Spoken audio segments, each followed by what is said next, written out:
I grew up in the small town of Two Rock, California, located on the outskirts of Petaluma. When you live in a town that small, there isn't much else to do besides farm.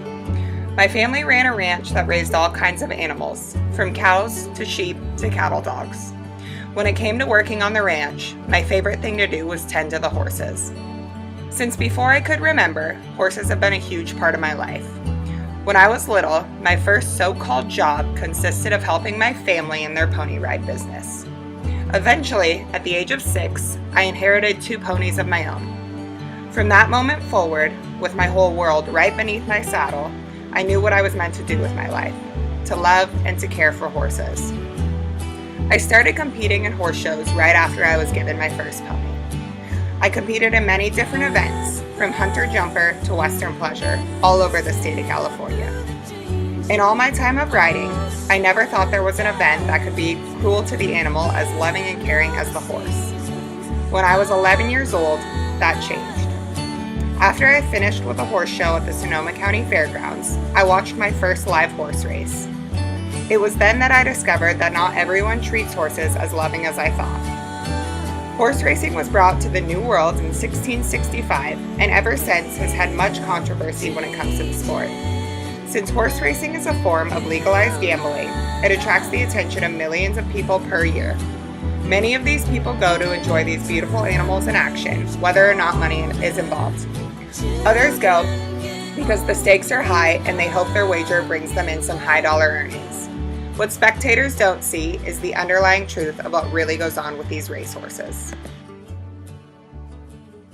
Dr. Sheila Lyons, a prominent equine veterinarian who has been featured on the cover of the Blood Horse magazine, wrote, quote, "Pushing these immature 2-year-old horses for speed before they have reached physical and mental maturity is recklessly dangerous and systematically damaging for the animal, while also proving to be unreliable for the prospective buyers as a predictor of future racing ability."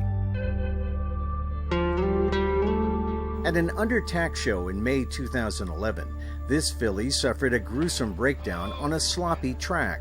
Witnesses described the breaking of her cannon bone as sounding like a rifle shot. Oh, yeah. In slow motion, you can see bone fragments explode out of her lower leg, leaving her foot to dangle.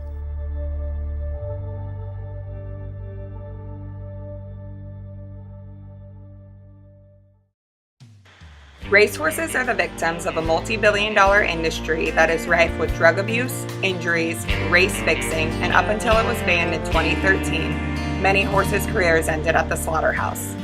An estimated 3 thoroughbreds every day in North America die due to catastrophic injuries from racing.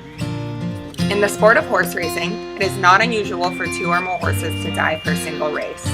From March 9th to March 24th, 2004, 16 horses died on course, yet no formal action was taken.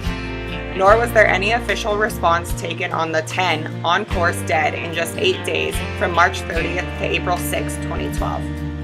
While some 30% of annual fatalities occur during or after a race, some remaining horses are killed because of injuries received in training or after being assessed by their owners as no-hopers. The image of horse racing is that the industry wishes to promote a cherished and protected animal. What is concealed from the public, whether they are armchair television viewers or champagne-sipping members of the growing number of on-course hospitality tents, is that the life of a thoroughbred racer is a series of unremitting challenges.